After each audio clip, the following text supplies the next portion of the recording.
Payatas ka sa... Yan ang ating operation.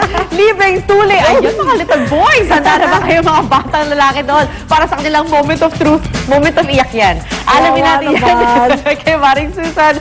Go, San! Go, Susan! Good morning, guys. Nasaan yung mga boys? Nakapila na. Yung mga boys, look at them.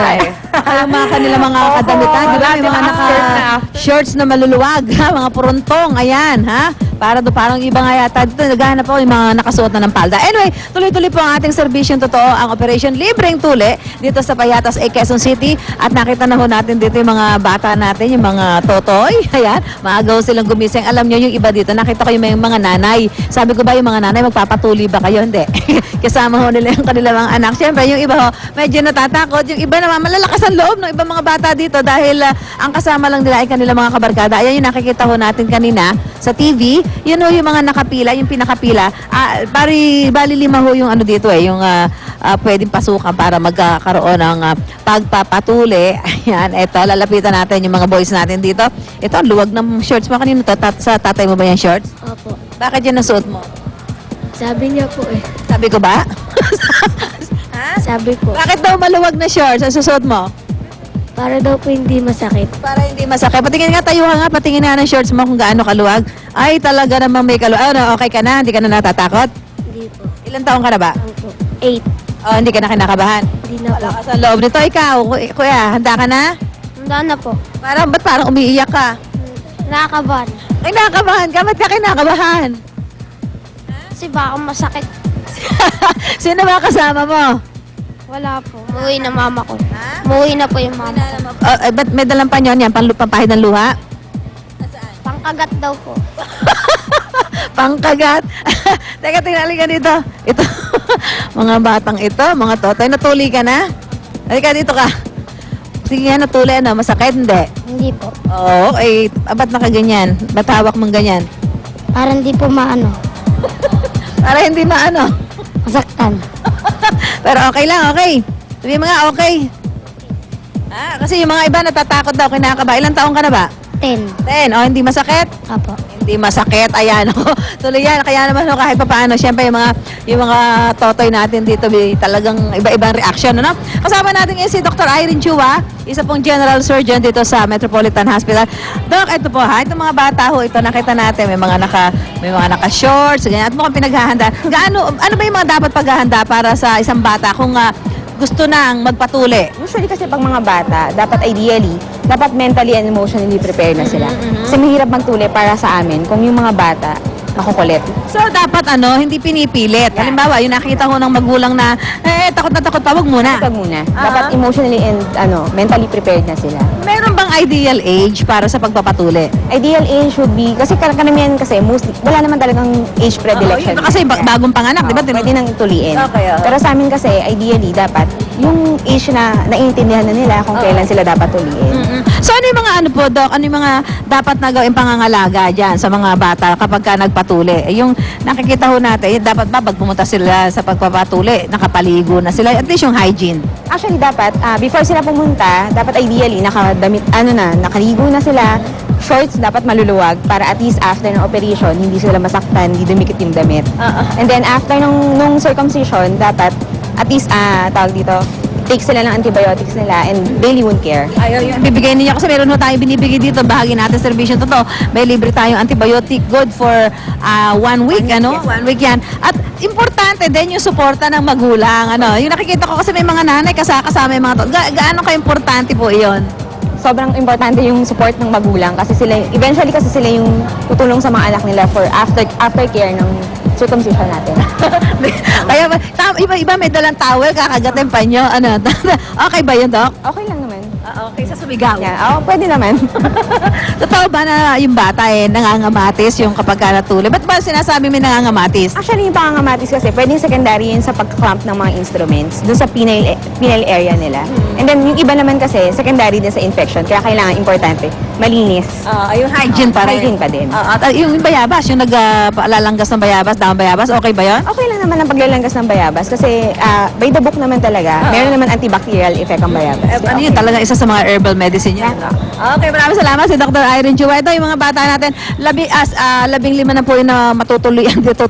Pero 50 ang atin pong bibigyan ng libreng Operation Tuli dito sa Barangay Payatas A sa Quezon City. Kaya yung mga anak ninyo, balak nyo na ipatuloy at handa rin naman. Punta ho kayo dito dahil hanggang alas 9 po kami ng umaga dito para sa ating Operation Libreng Tuli. Ayan, kaya punta na dito yung mga nanay, samahan nyo na yung mga anak. Back to studio po tayo.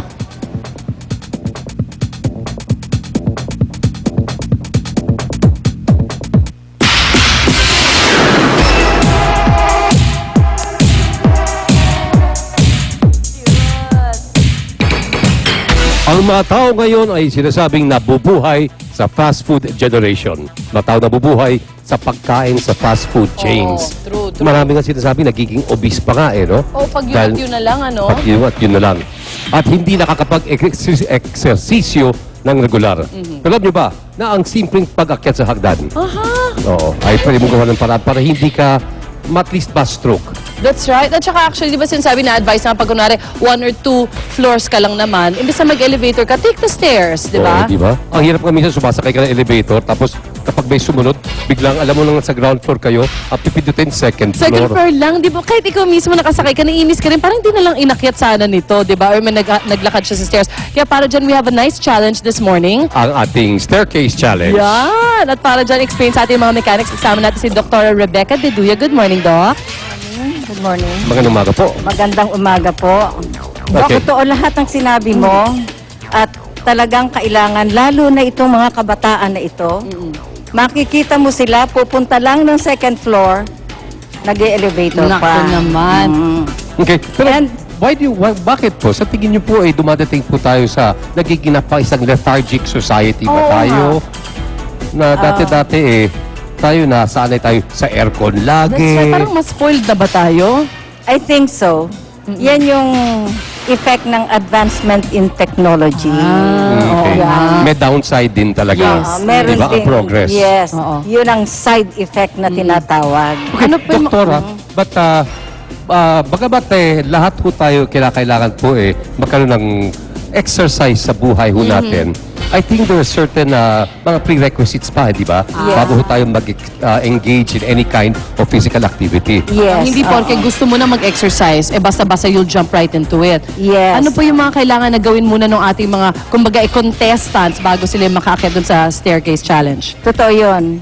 Lahat ay pinakuhanan ko ng blood pressure at pinakuhanan ko ng heart rate. Kinakailangan kasi na ang blood pressure nila ay nandun sa normal level.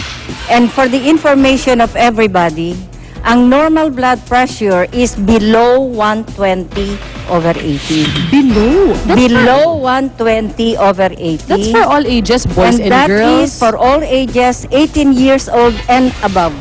Pero di ba dati-dati po sinasabing 120/80, yun ang pinaka-normal. Normal. Wala na yon. Wala na yon. This is World Health Organization.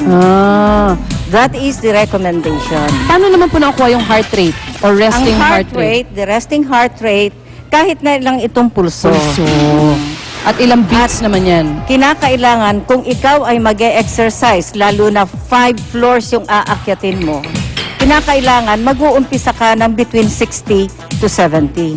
Okay. It is but normal that with exercise, the blood pressure would elevate, the heart rate would elevate. And we have the so-called target maximum predictive increase in the heart rate. Okay. It will be a constant number of 220. Constant din. Okay. Yes. And you subtract the age. Doon nag-iiba. Doon nag-iiba. Right. Yung 220 less the age, kung ano yung difference nun, yun ang 100% maximum predictive increase in the heart rate. Hindi ho But kayo you- pwedeng lumagpas doon. Hindi mo itatarget ang 100, you will only target 85%. % of your... Okay. Doktora, sino po ito? May mga na-disqualify pala tayo kanina sa sa Okay. check-up natin. At ano yung Bakit naging po? basehan? Okay. ng kanilang disqualification po? Si Aling Mary Jane, who is diabetic to Okay. start with, and meron siyang hypothyroid, meron siyang 2 endocrine problem. When we took the BP